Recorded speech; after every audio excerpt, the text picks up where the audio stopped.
मित्रों, महाभारत की कथा का जिक्र हो और दुर्योधन का नाम न आए तो बात कुछ अधूरी सी लगती है। महाभारत महाकाव्य का वह सबसे बड़ा खलनायक, जिसकी असीम सत्ता, लालसा और अहंकार ने एक भीषण युद्ध और नरसंहार को जन्म दिया, कौन नहीं जानता। इसी दुर्योधन की पत्नी थी भानुमति। भानुमति काम्बोज के राजा चंद्रवर्मा की लाडली पुत्री थीं। अपनी अद्वितीय सुंदरता, तेज बुद्धि और अदम्य शक्ति के कारण वह उस युग की नायिका कही जाती थीं। उनकी सुंदरता और पराक्रम के किस्से दूर दूर तक राजमहलों और दरबारों में चर्चा का विषय बने रहते थे।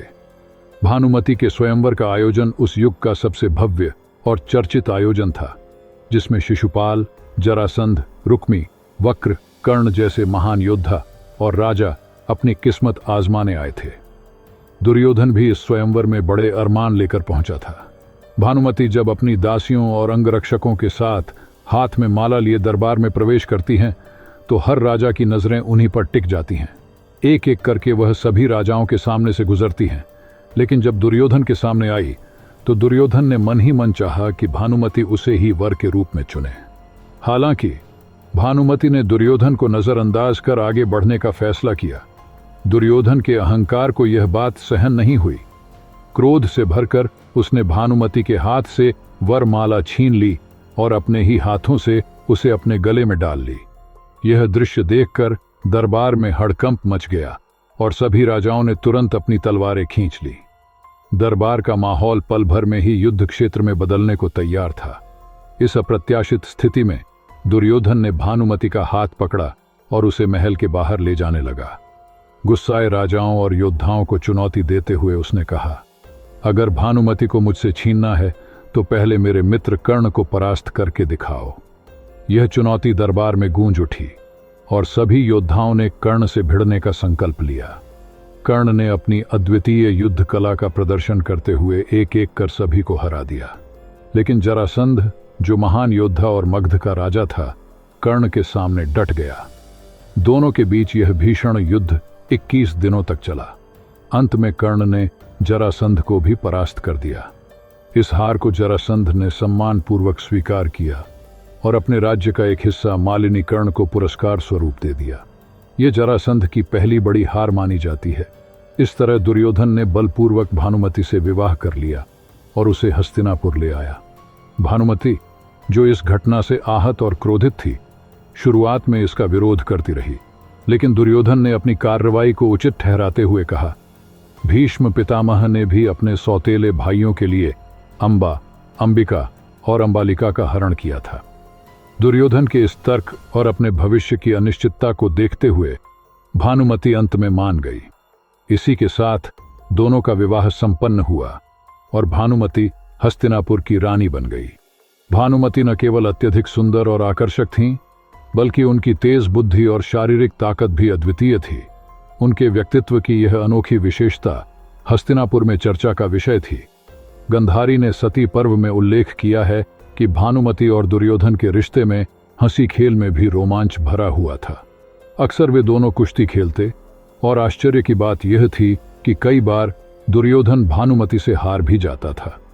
दुर्योधन न केवल भानुमति की सुंदरता से, बल्कि उसकी बहादुरी और पराक्रम से भी गहराई से प्रभावित था। वह उसे बेहद प्यार करता था और उसकी हर विशेषता का दिल से प्रशंसक था। भानुमति के इस अद्वितीय व्यक्तित्व ने उनके रिश्ते को एक गहरी मजबूती दी थी। महाभारत केवल युद्ध की गाथा नहीं, बल्कि कई रोचक और चौंकाने वाली घटनाओं से भरी हुई है। एक ऐसा ही प्रसंग है दुर्योधन की पत्नी भानुमति और अर्जुन के विवाह का, जो कई दृष्टिकोणों से बेहद चौंकाने वाला है।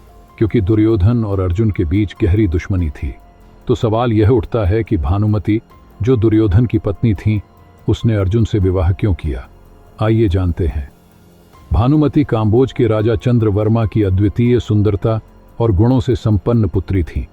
उनकी सुंदरता की चर्चा केवल उनके राज्य तक सीमित नहीं थी, बल्कि दूर दूर तक उनके रूप और बुद्धिमत्ता के किस्से फैल चुके थे। भानुमति का मन अर्जुन की ओर झुका हुआ था और वह उनसे विवाह करने की आकांक्षा रखती थीं। लेकिन दुर्भाग्यवश अर्जुन किन्हीं कारणों से उनके स्वयंवर में उपस्थित नहीं हो सके। स्वयंवर के आयोजन में जब दुर्योधन ने भानुमति को देखा तो वह उनके रूप से मोहित हो गया। हालांकि भानुमति का मन दुर्योधन के प्रति नहीं झुका। दुर्योधन जो अपने अहंकार और इच्छा पूर्ति के लिए किसी भी हद तक जाने को तैयार था, ने अपने मित्र कर्ण की सहायता से भानुमति का अपहरण कर लिया। इसके बाद दुर्योधन ने भानुमति से विवाह किया और उन्हें हस्तिनापुर ले आया।